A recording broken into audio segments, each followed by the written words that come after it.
Hi everyone, thank you so much for attending the Therapy Foundations workshop. This will be our second workshop where we look at the topic of emotion processing.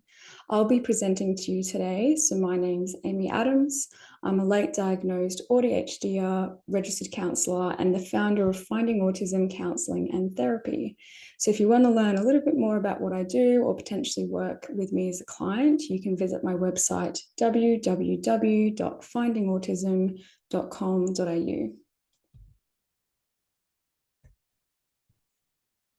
So just to start with some disclaimers, these group workshop sessions are not an appropriate substitute for one-to-one therapy. Instead, they're designed to provide some self-help tools that can complement a tailored therapy program. The strategies provided here are not adapted to suit each unique individual's needs, but rather they're based off the best available research and lived experience perspectives from some neurodivergent communities. If at any time any of the activities throughout the workshop don't feel right to you, please feel free to disengage and re-engage when you're ready. Okay, so we'll start with the functions of our different emotions. I'll go through some of the main core emotions in some detail. So anger is an emotion that a lot of us do experience, neurodivergent or not. Anger comes up for most people. And what does anger communicate? It often signals that something is perceived as unfair, unjust, or potentially there's been a violation of personal boundaries. It may indicate that a situation or behavior needs to be addressed or corrected. Anger serves a really important function, so it can be a catalyst for action or change. It kind of really, because it's such an intense emotion, it gets our attention. So if something in our life needs action or needs to be changed, anger serves to get our attention and bring our attention to that. It can energize us to confront problems, to assert our needs, or even to set boundaries. However, unmanaged anger can sometimes lead to conflict. What about sadness? So sadness also serves a function and communicates something to us. It usually arises when we experience a loss, disappointment, or maybe even unmet expectations. Sadness can signal that something important to us has been taken away or changed. And the function of sadness is that it can allow us to process loss, to reflect on important events in our lives, and potentially motivate us, bring attention to the fact that we might need to seek support. Sadness often helps us build resilience and can lead to personal growth after we experience difficult experiences. What about happiness? So happiness signals that we're experiencing something pleasurable or fulfilling, and often arises when our needs, desires, or goals have been met in some way. The function of happiness is that it encourages us to seek out experiences that contribute to our well-being and can also encourage us to strengthen social bonds as well. It is a signal to continue engaging in behaviors that bring us joy or satisfaction. Obviously, happiness feels good, so it can kind of be seen as a motivator. Anxiety or fear, what do these emotions communicate? Anxiety or fear usually arise when we perceive a threat, danger, or uncertainty. And these emotions communicate that there's something in our environment that could potentially harm us, either physically or emotionally. And the function of this is it prepares us for that fight, flight, or freeze response, or for some people, there might be a fawn response as well. Anxiety and fear heightens our alertness. It helps us to focus our attention and also assists us to take precautions to avoid harm or to navigate dangerous situations.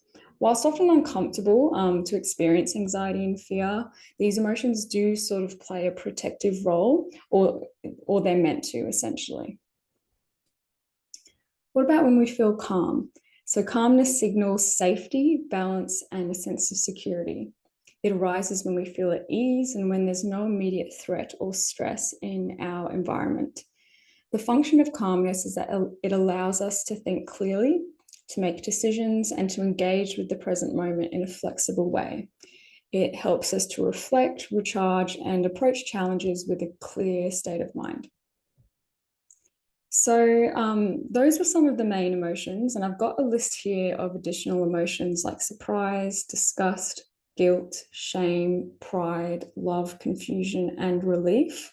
I'm not going to go through this whole list, but if you're curious on what these emotions can communicate and the functions that these emotions serve, feel free to pause the video and you can take a read through this list here. Particularly interesting is like the difference between guilt and shame, and also, the function of emotions like love and relief. Relief can be a really protective emotion for our mental health. Same with love as well. Okay, so now that we have an understanding of the function of different emotions and what emotions are communicating to us, next up is how can we accurately identify what we're feeling? So knowing what we feel and why is not always easy, particularly if you're neurodivergent with co-occurring alexithymia. So a lot of people with autism, ADHD, or trauma, I think between roughly 40 to 60% of us might have co-occurring alexithymia.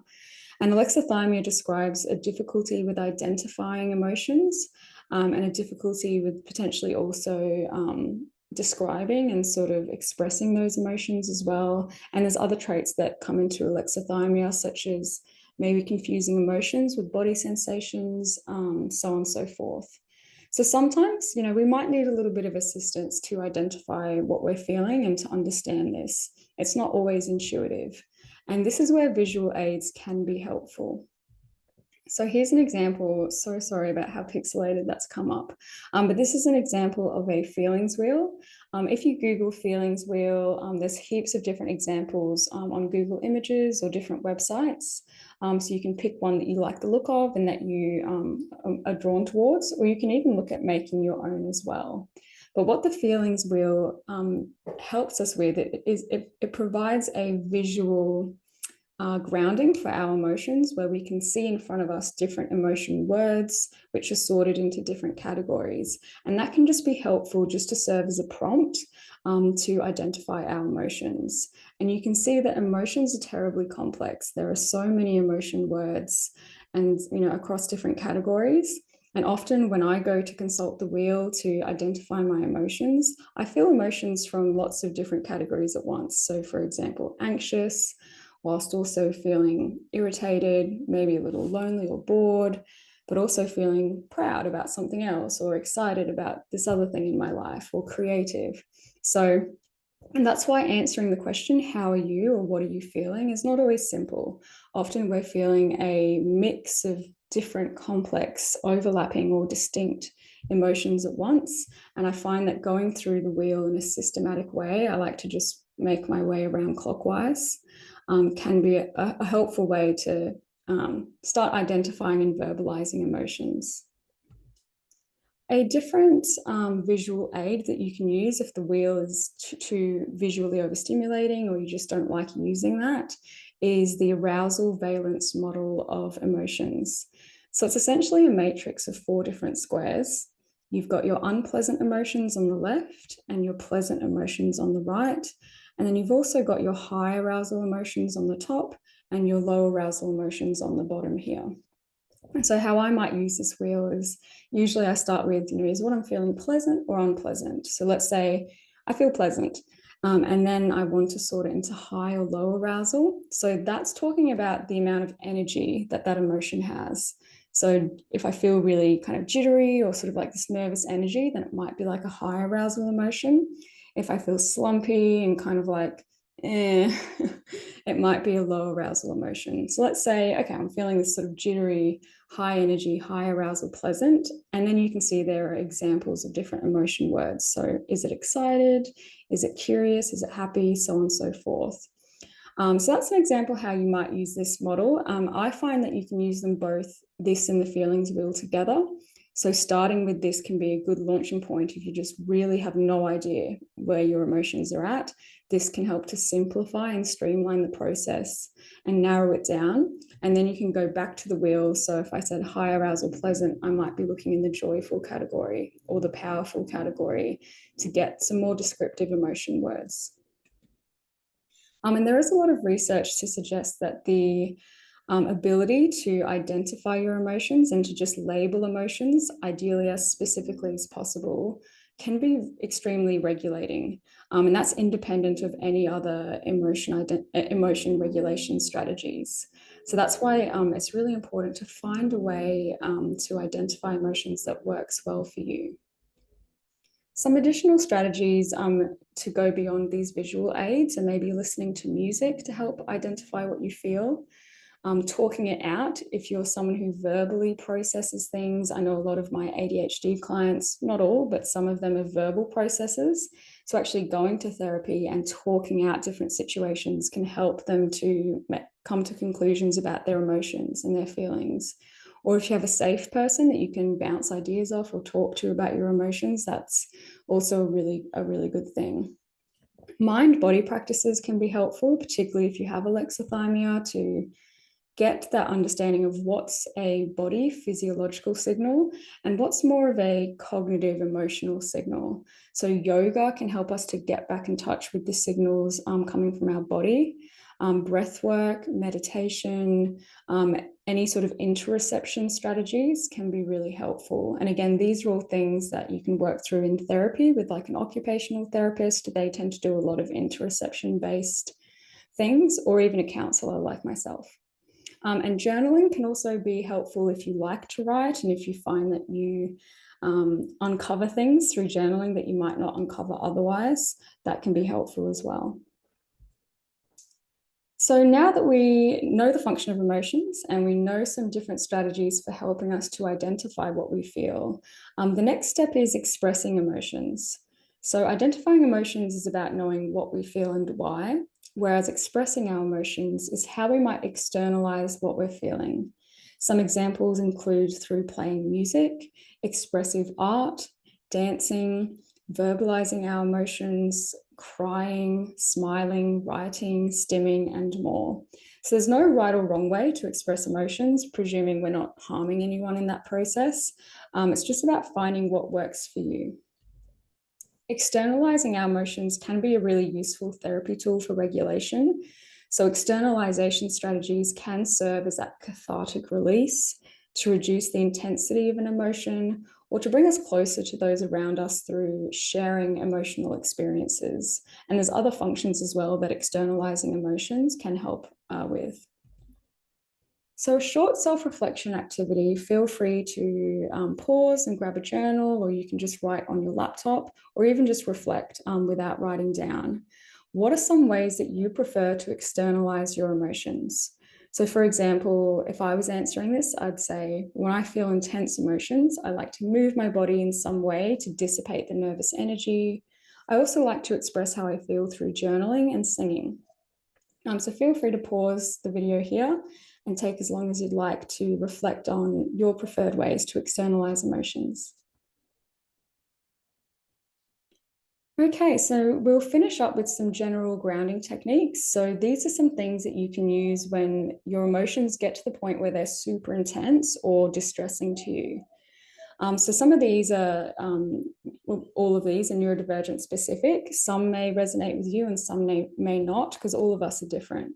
But these are just some ideas to start with and to get you thinking. So the first one would be to use a comfort item.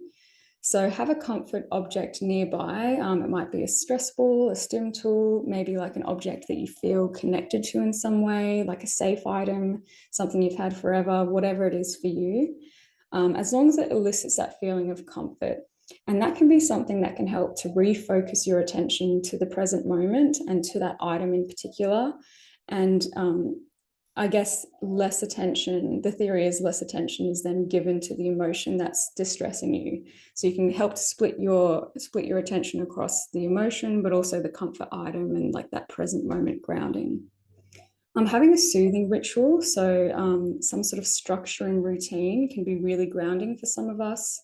So having a soothing ritual is a familiar and soothing sequence of events.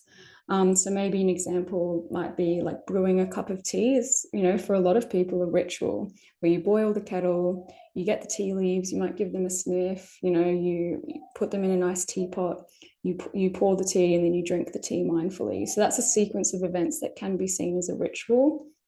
But there's so many examples and the sky's really the limit here. It's just any sequence of events that's familiar, that's soothing to you. And movement. I already touched on this sort of before, but exploring ways to move your body in a way that serves to release tension or nervous energy.